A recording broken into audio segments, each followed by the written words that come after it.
इस वक्त की बड़ी खबर, ईडी की चार्जशीट में महाटक सुकेश पर बड़ा खुलासा। सुकेश केस में कई बॉलीवुड हस्तियां ईडी के रडार पर।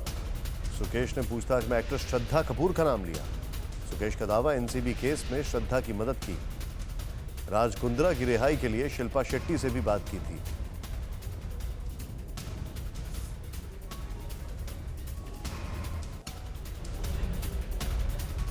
और इस बीच एक और बड़ी खबर आपको बताएं, ईडी की चार्जशीट में सुकेश पर एक और बड़ा खुलासा हुआ है। सुकेश ने सीएम ममता को बधाई देने के लिए किया था फोन। जेल में बंद रहने के दौरान ममता के दफ्तर में फोन किया गया था। सुकेश का दावा, सीएम बनने के बाद स्टालिन से भी बात हुई है। जैकलिन को इंटरनेशनल प्रोजेक्ट में काम दिलाना चाहता था सुकेश, ये दावा। और जितेंद्र शर्मा दिल्ली से इस वक्त हमारे साथ जुड़े हुए हैं लाइव।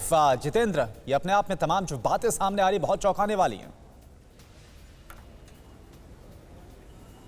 जी बिल्कुल, देखिए कॉनमैन सुकेश चंद्रशेखर कितना शातिर था। अब इस पूरी चार्जशीट के अंदर उसकी एक एक कहानी बयां है। इस चार्जशीट के अंदर साफ तौर पर लिखा है कि कैसे उसने ममता बनर्जी को बधाई देने के लिए, जिस वक्त मुख्यमंत्री बनी थी, उनको बाकायदा कॉल किया, उनसे बातचीत की। इसके अलावा उसने दावा किया कि स्टालिन से भी मेरी बातचीत हुई है। साथ ही ये भी बोला कि साल 2015 में श्रद्धा कपूर से बातचीत हुई है और एनसीबी में जो श्रद्धा कपूर का केस चल रहा था, मैंने उसमें उनकी मदद भी की है। इसके अलावा राज कुंद्रा के ऊपर जो आरोप लगे थे, उसमें राज कुंद्रा को बेल दिलवाने के लिए, उसकी सशर्त रिहाई करवाने के लिए इसका दावा है कि इसने शिल्पा शेट्टी से भी बात की है। इसके अलावा हरमन बवेजा से बात करने का दावा किया है और इसने ये भी कबूल किया कि कार्तिक आर्यन की जो मूवी है कैप्टन, उसके अंदर उसको को प्रोड्यूस करने के लिए भी इसने बातचीत की थी। तो ऐसे वो तमाम दावे हैं जिनका जिक्र इसी ईडी की चार्जशीट के अंदर किया गया है। और इसके अलावा बॉलीवुड स्टार की मदद कर रहा है, वहां तक समझ में आता है, लेकिन कोई बॉलीवुड स्टार इसके साथ इन कनाइवेंस कोई गलत काम करे तो वो बॉलीवुड स्टार भी गिरफ्तारी के दायरे में आ जाता है।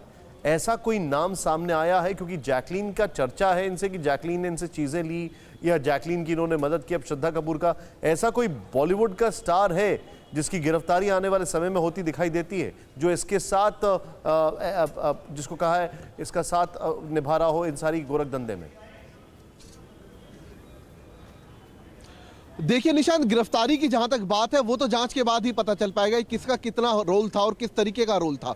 लेकिन इतना जरूर है कि जो बयान इसने दर्ज करवाए हैं खुद आरोपी ने, सुकेश चंद्रशेखर के इस कबूलनामे के बाद कहीं ना कहीं श्रद्धा कपूर, शिल्पा शेट्टी, हरमन बवेजा, इसके अलावा जो जैकलिन है और नूरा फतेह, इन दोनों की पहले से मुश्किलें बढ़ चुकी हैं। लेकिन अब शिल्पा शेट्टी, हरमन बवेजा, कार्तिक आर्यन और इसके अलावा श्रद्धा कपूर की मुश्किलें जरूर बढ़ सकती हैं, क्योंकि ऑन रिकॉर्ड ये स्टेटमेंट इसने खुद दर्ज करवाए हैं। जाहिर सी बात है ईडी अब इन चारों को पूछताछ के लिए बुला सकती है। इनके बयान दर्ज किए जाएंगे कि आखिरकार इनसे बातचीत, जो दावा कर रहा है, क्या वाकई उस दावे में कोई सच्चाई है, इन लोगों से बातचीत हुई है, और अगर इसने मदद करने का भरोसा दिया था तो क्या वाकई इसने मदद की है। तो ये वो तमाम सवाल हैं जो अब जांच के दायरे में आ चुके हैं। और जाहिर सी बात है अब इन चारों फिल्मी हस्तियों से पूछताछ भी जल्द की जाएगी। लेकिन जैसे जैसे चार्जशीट के पन्ने पलटे जा रहे हैं, वैसे वैसे इसमें कई और खुलासे भी हो रहे हैं। बिल्कुल, और क्या खुलासे होंगे? फिलहाल ये सुकेश की तरफ से दावा, इस पर ईडी की जांच और जांच के बाद क्या सामने आता है, इस पर नजर होगी। अभी के लिए आपका शुक्रिया पूरी जानकारी के लिए। परवाह देश की,